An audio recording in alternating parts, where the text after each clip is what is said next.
Arguably, my first work of performance art took place sometime in May of 1969, on the last day of my first year in public school in Oceanside, California. Um, and I say arguably because as a creative, imaginative child, like any creative, imaginative child, I was always engaged in the play of performing dramatic and theatrical games, mimetic, and other types of games as well that easily fit into categories of performance art. But I don't recall any of these performances ever being public in the sense that my performance on this particular day was. And the performance was very simple.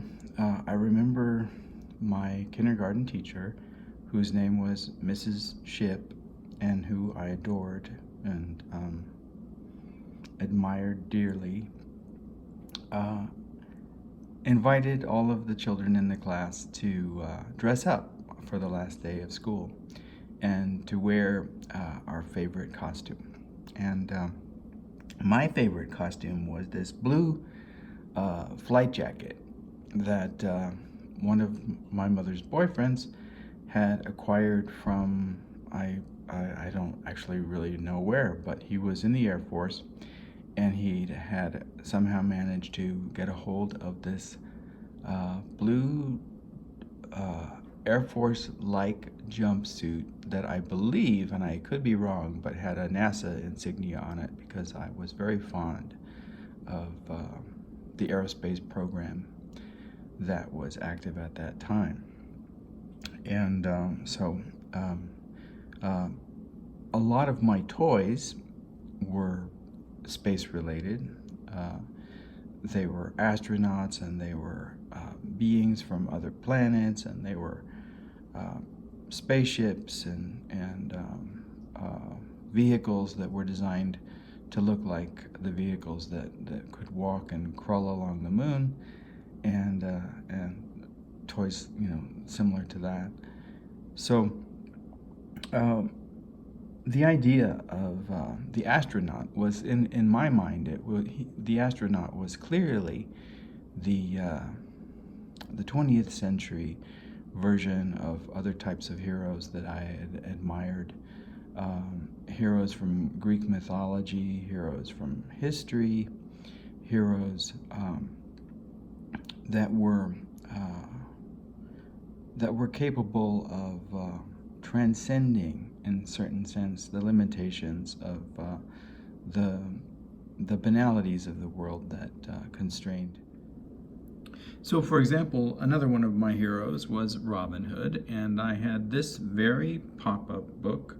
It was a Random House book, a pop-up classic Robin Hood. And actually, it occurs to me now that the astronaut performance wasn't my first work of performance art, but pretending to be able to read was my first performance artwork. And I loved this book so much, and identified so much with the figure of Robin Hood, who didn't have resources himself and was rejected. He was an outcast, right, in a certain sense, and had gotten in trouble for stealing the king's deer, and so lived this life on the margins, and instead of succumbing, to his isolation and the deprivations of, his vanquishing, right? Then he, the myth is that he devoted himself to stealing from the rich and giving to the poor, and I was so enthralled with this particular fable or myth or story that I would pretend to read. And this is the passage that I had memorized when I was a child, and I would open the book and I would perform for children my age. I was about 5 years old, and I would perform. This was before school, so this was before kindergarten, and I had memorized all of this. Hundreds of years ago, in the England of knights and castles, there lived a daring young outlaw named Robin Hood. Robin was really a good, honest man, etc., etc. And my mother, had been reading this book to me, and I had asked her to read it so many times that I had memorized the passages, and so I would show off that I could read by opening the book, and I knew even where to turn the pages. I knew that at this point when you said, as a result, they became the best fighters and marksmen in the kingdom, and Robin Hood was the finest archer of them all, that you needed to turn the page, in your performance of this reading, which in fact was not reading at all. So I was imitating the act of reading and performing it. And that is an example of performance art. So I'm mistaken that, and I'm now making the proper correction. I'm mistaking that performance of my astronaut persona as the first example of my performance art. But it's interesting because even in that presentation, I had in some ways brought Robin Hood into the performance, and I'll talk about that a little bit. But I had allocated a kind of resource, and I was going to share it with my fellow students. So I put on my blue flight suit, and I played the part of astronaut in this performance. And I remember it was kind of a party situation, and it was a parting and a party at the same time.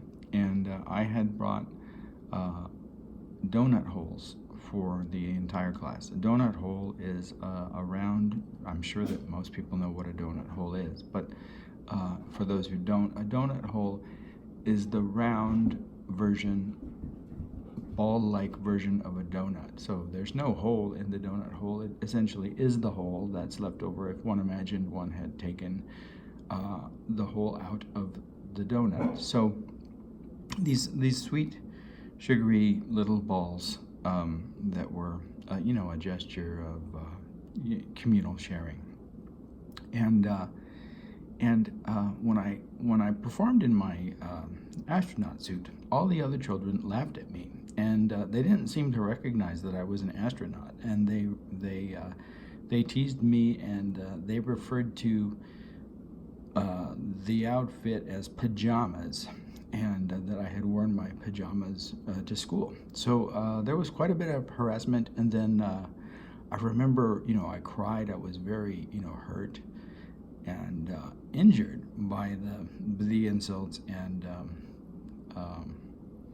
the failure to recognize the gesture or to share in my enthusiasm. So so I remember being extremely hurt, and then I remember my response. It was I consumed all of the donut holes. And didn't share any of them with the other children. And then that's how I spent that particular performance, was eating those donut holes. Well, it wasn't the performance that I had intended because of the social reaction to my gesture.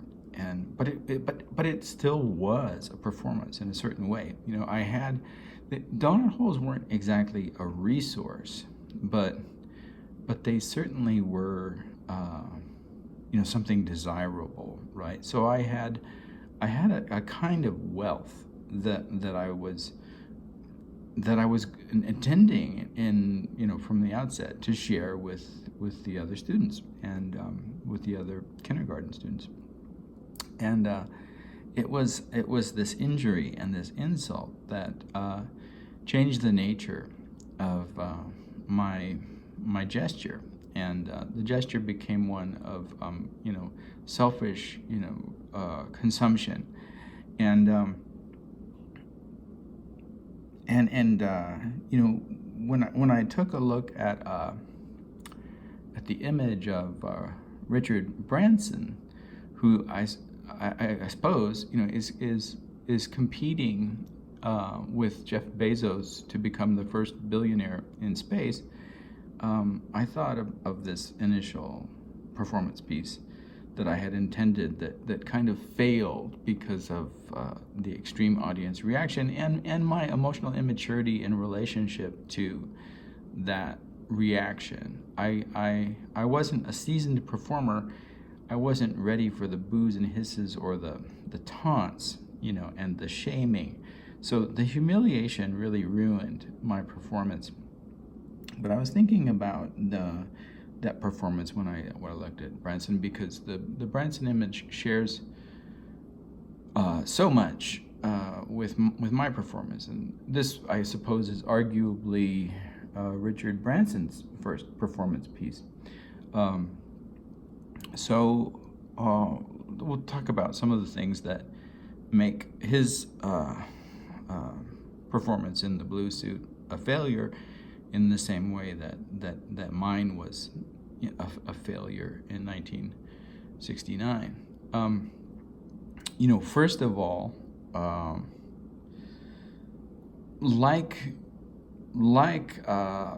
the child version of My Astronaut in 1969, Branson has resources. He is one of those individuals who sometimes is referred to as visionary, but the visionary quality is not a mystic visionariness or even really the challenging of assumptions, technological or otherwise. It's the ability to move vast amounts of money from one place to another. So that's not exactly space-time travel. It's banking, but the reallocation of resources, shares something with, part of what my performance was intended to be, a kind of, communal sharing and improvement of the lives of, those around me.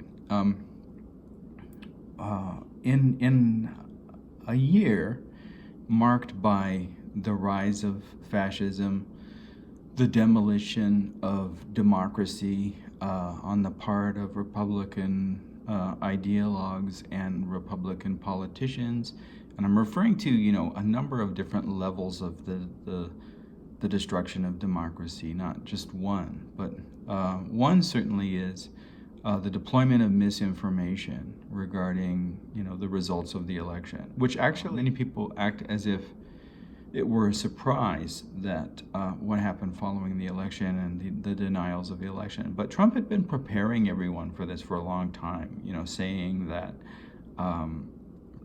he was favored to win in the polls, creating this vast network of lies, in conjunction with Rupert Murdoch's flunkies and other flunkies, and Mike Lindell and other Lindells and other flunky Lindells, and all of this sort of like neo-fascist network created a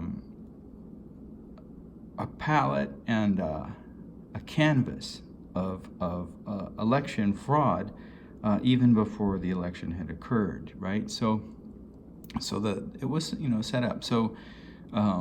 So the election, the refusal to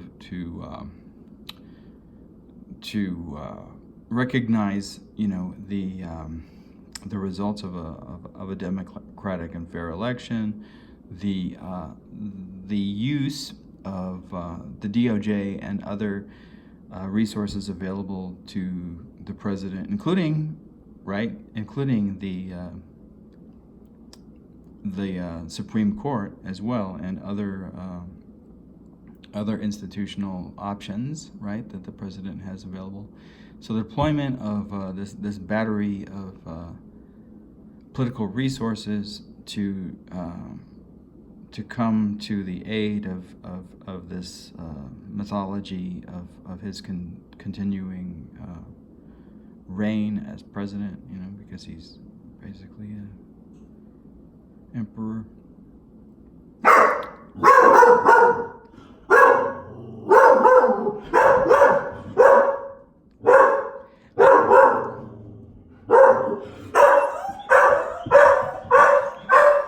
So that's Fiverr. That's one of my res dogs, and whenever he sees something outside, like it could be a dog walking. He's really got good eyesight, and he's really got good hearing, and it could be a dog walking way on the other side of the road by the school. It could be a cat. It could be someone bringing garbage to the garbage can, and but. It could even simply be something that he doesn't see, but he hears in the distance, and sometimes it helps to let him outside, but there's always noise, right? Because, those of us that, actually have to care for others and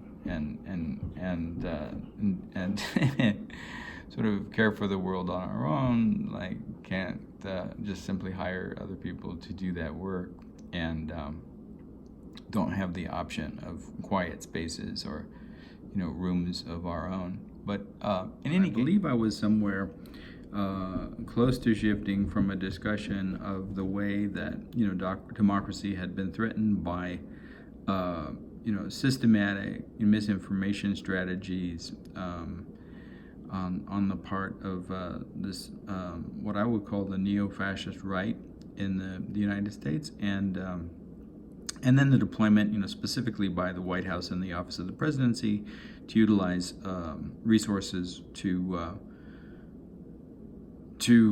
ensure the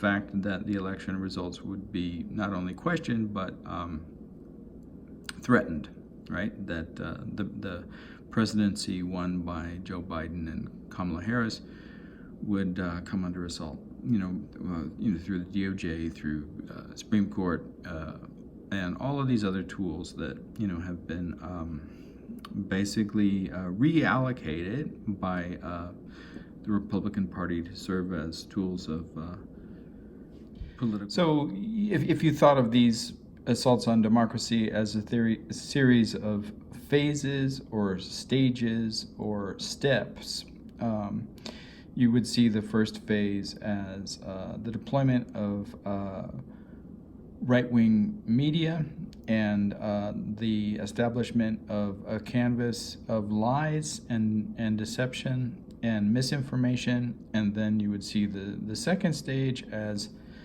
the deployment of resources that you shouldn't serve the personal interests of the president, in the office of the presidency, such as the DOJ and the Supreme Court, and other, even the military and the National Guard.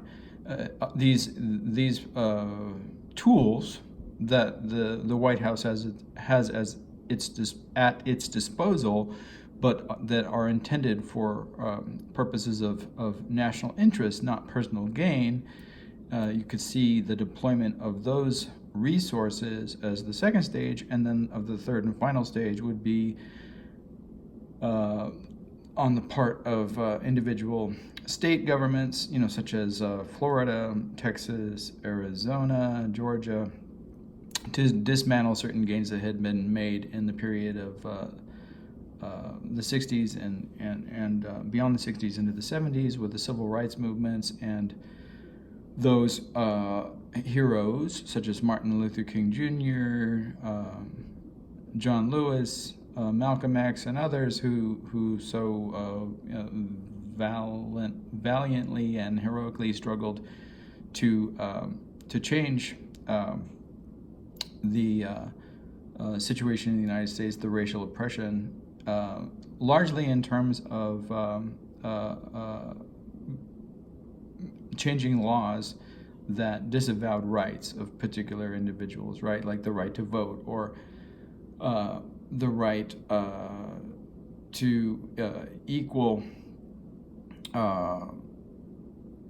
services and equal access to resources that had been systematically denied African Americans, Native Americans, and others in the United States, in order to maintain power, right? So the civil rights was really good at addressing this issue and made a lot of ground. And then, following this period of 4 years of fascist presidency, we find that governors and state legislatures in a lot of territory in the United States are basically dismantling all of the gains that were made, in the era of the civil rights movement. And the consequences, of course, are that it disenfranchises, African Americans once again, Native Americans once again, and others in favor of a sort of like mythos of white superiority. So, if I had donut holes, vast, amounts of donut holes, I would use those donut holes to redress some of these issues and find a way of distributing, those donut holes so that they could do the work of restoring democracy and returning democracy to the people to whom democracy belongs. And with the vast amount of donut holes at Richard Branson and Jeff Bezos' disposal, they could certainly perform that, with or without much vision. Looking at the headlines of on NPR today, I noticed that Death Valley has posted a record temperature of 130 degrees. And I remember being in Death Valley around 1974, perhaps maybe 1973, and I recall that it was during a period of a record temperature at that time.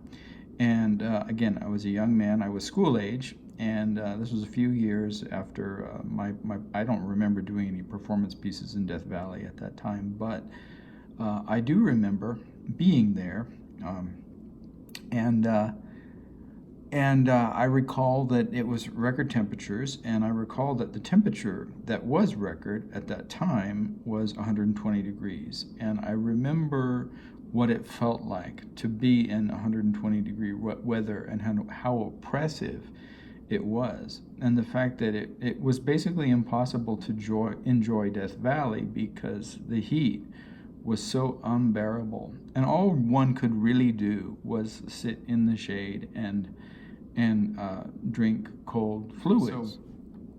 So, seeing that the new record temperature is 130, I can only imagine what that must feel like, and it once again, returns us to a lot of different issues involving our world and our environment, including climate change and how we are having longer winters now than we have ever had, how certain crops fail to grow.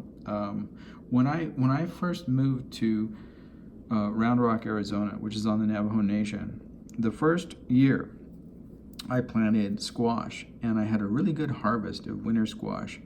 And then following, in the next few years, I couldn't grow anything, and I believe the reason that I couldn't grow anything was an increase in temperature, and that increase in temperature across the summers, basically in that particular location, in that particular moment, destroyed the possibility of planting and raising, this particular vegetable. I think there were butternut squash, there are acorn squash, and maybe some other winter squash as well. And the fact that we see this temperature in Death Valley reminds me of these increasing extremes, and reminds me once again of the way that a deployment of misinformation and disinformation has affected the way that we are able to come to terms with this. So no one wants to say that they simply don't care that we're destroying our world, but they are more willing to, to deny and create a fiction, and again, a canvas of misinformation in order to ignore the fact that resources need to be allocated in such a way that we address these issues. So again, Doughnut Holes could do something about this, and the Doughnut Holes that Jeff Bezos and Richard Branson have at their disposal could certainly be used both to redirect and address the strategies of misinformation that certain parts of the media have deployed to undermine our ability to make environmental policies in the United States and to participate in the green summits and so forth. Could address those misuses of media, and but also could come up with technological solutions to and that involve increased investigation of solar power in aspects of our lives that it's not being utilized for. So for example, vehicles that no longer at this stage of technology require us to drain the earth of fossil fuels, and no longer require us to pollute the earth with the contaminants that are a result of that particular fuel source. So the following is a passage from the pop-up book that I've been referring to, and the pop-up book which I memorized before I was able to read and performed for children my age as a kind of performance art. And recall that Robin is also a kind of performance artist when he enters the shooting contest in the Nottingham Fair. And the shooting contest in the Nottingham Fair, which I recall from reading a book years later when I was able to read and not feigning the ability to read, in Howard Pyle's version of the Robin Hood stories, the shooting contest, the arrow shooting contest at the Nottingham Fair, was a device created by the Sheriff of Nottingham to capture Robin Hood, whom the sheriff had made an outlaw, but was having difficulty locating and bringing to trial. So the archery contest was designed as an enticement, basically to play on some of the weaknesses of Robin's ego, who the Sheriff of Nottingham imagined would need to demonstrate. That Robin would need to demonstrate his ability as an archer and participate in this competition. So it's designed as a trap, and Robin becomes aware that it's a trap, and yet still in Howard Pyle's description, still sort of plays into at least the ego rewards of the competition, right? So that image of Branson holding up his thumb is in some ways reminiscent of of Robin's demonstration of his abilities in this contest. So this is one of the passages that I had memorized as a child. On the way to the Nottingham Fair, Robin Hood disguised himself by wearing a mask and came to town to enter the archery tournament. With gay flags flying over the stands and the private boxes of the nobles covered with rich brocades of scarlet and gold, the fair was one of the most exciting events in all of England. And this is a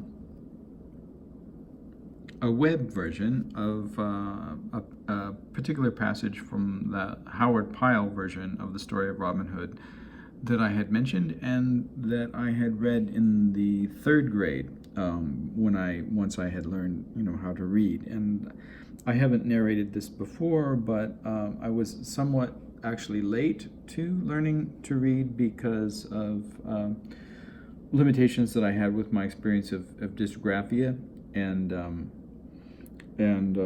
organizing letters. I'm not dyslexic, but the dysgraphia made it difficult, not impossible, to read. And the way that I had learned to read was by recognizing the overall shape and form of the words more than recognizing individual letters in sequence. That seemed to help. So I had gestalts of words, and then words like this one, Doncaster, would become more difficult because the unfamiliar shape would lend me some trouble until I had mastered it. And so any new word would have been difficult to, like this one, knavish. I certainly knew that the K and the N together was an N sound, but like it was hard to put that whole word together with the way that I read. So in any case, as I said, I was somewhat late to reading, but once I could read and once I had a sufficient inventory of gestalts for a list of reading words, it wouldn't be that different, I imagine, from the way that a Chinese reader would have to master a certain number of characters in order to read with any proficiency, and that's kind of the way that I did it. So it wasn't impossible, but it was a different and non-phonic approach to reading. In any case, this text I remember reading in the 3rd grade when I had mastered the ability to read, and I remember from reading this text the motivation, which is not provided in the pop-up book, for Robin's venture to the fair and to meet the challenge of the sheriff and to outwit the trap. And it's presented here.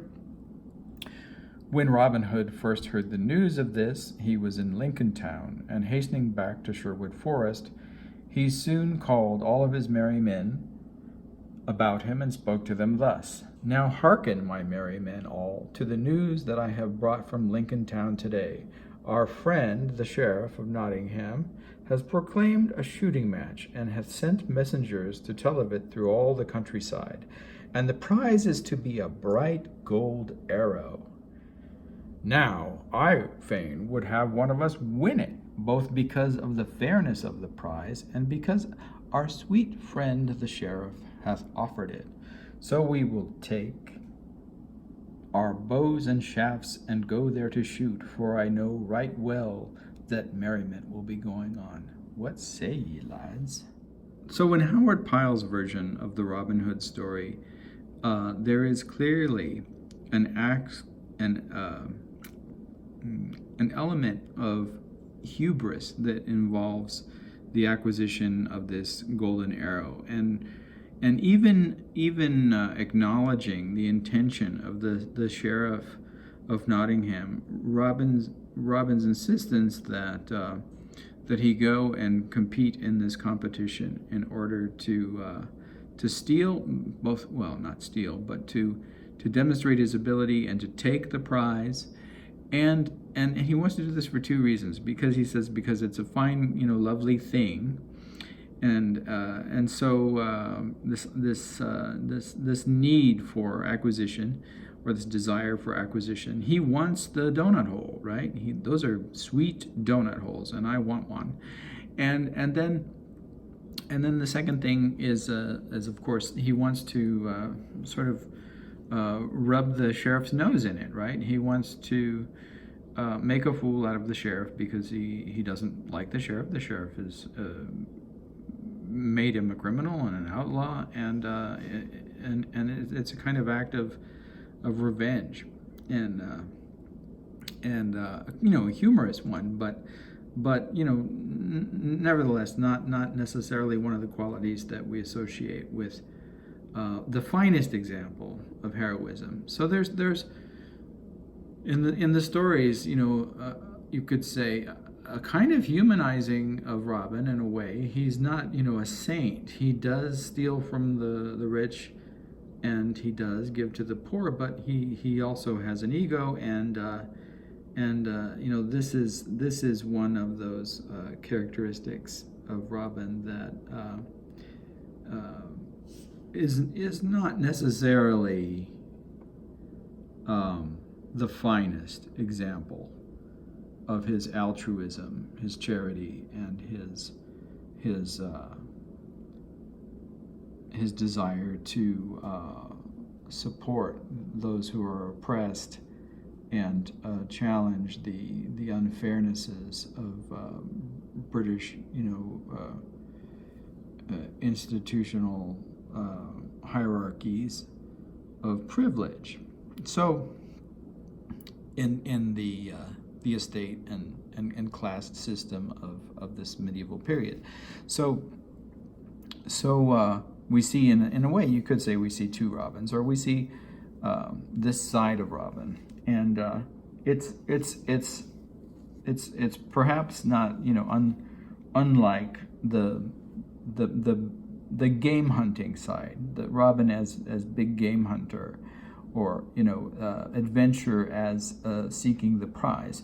And this is the thumbs up here, the prize seeker, the explorer from the age of discovery, the Magellan, the Christopher Columbus, who wants to reap the rewards of this type of heroism, to bring back the trophies of the exploits of this adventure, very much like the way that one brings back the head or tusk of an elephant, or the corpse of a lion that one kills, and so Robin, we see here, seeking the sweet taste of the donut hole rather than devoting himself to redistributing the donut holes. And you could say, in a certain sense, that even though it's a demonstration of his amazing abilities as an archer, showing up for the Nottingham Fair is an example of Robin Hood's failure, not his success. It depends on how you read the story, but you'll recall that that during the course of this adventure, there are also certain consequences.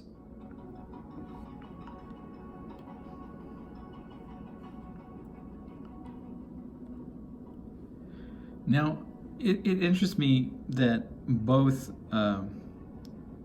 Ramsam and Bezos mention that they have dreamed of becoming astronauts since they were children, and Bezos, specifically references the age of 5, and that's precisely the age, at which I had performed in my little flight jacket. So the parallelism is interesting to me, and then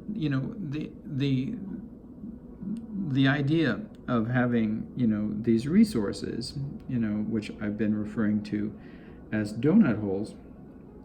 That analogy interests me as well, and then another thing that interests me is the name of this particular venture, which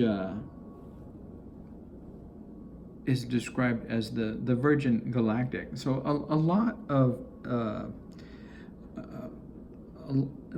a lot of connections are raised, in that term. Virginia, the Virgin Territory. The use of this metaphor of male discovery as taking feminine virginity,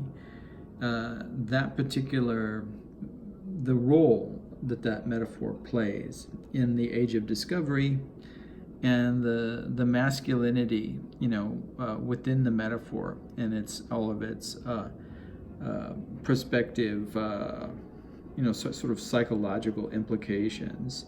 Bezos with the thumbs, or sorry, not Bezos, Ransom with the thumbs up and the Virgin Galactic together describe a kind of conquest of the territory of space as the virgin female, in the same way that the conquest of the New World was seen as in terms of this metaphor, and hints at not only like the fantasy of realizing one's childhood dream to become the hero and rescue the maiden, right? Because the one that one rescues is always a maiden, and a maiden princess at that. But also, potentially, hints at this sort of midlife or post-midlife crisis of these aging, males that want to play out this role of, big game hunter, discoverer, masculine,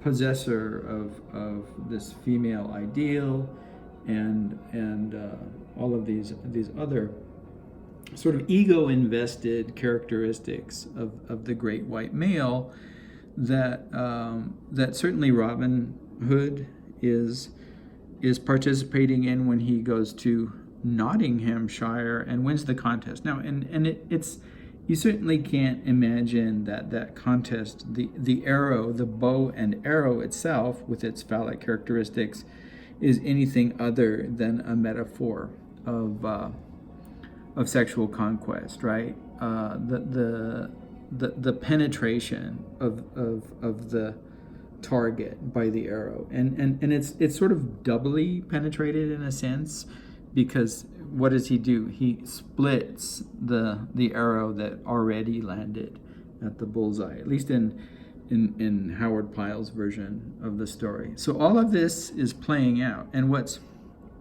I've been calling a failure in my performance as a kindergarten student, who brought the resources or the pleasures of those donut holes to the class, was my ego got in the way. I got angry, and I ate them myself. I took the prize rather than, I wasn't the Robin Hood that I wanted to be. The Robin Hood that I so admired was the Robin Hood who stole from the rich and gave to the poor, who brought those resources. And I became that, that ego-invested Robin Hood that took for himself. And that's what I'm seeing here in the Virgin Galactic. And that's why I've titled this piece, How Not to Build a Space-Time Machine.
Neo-Fascist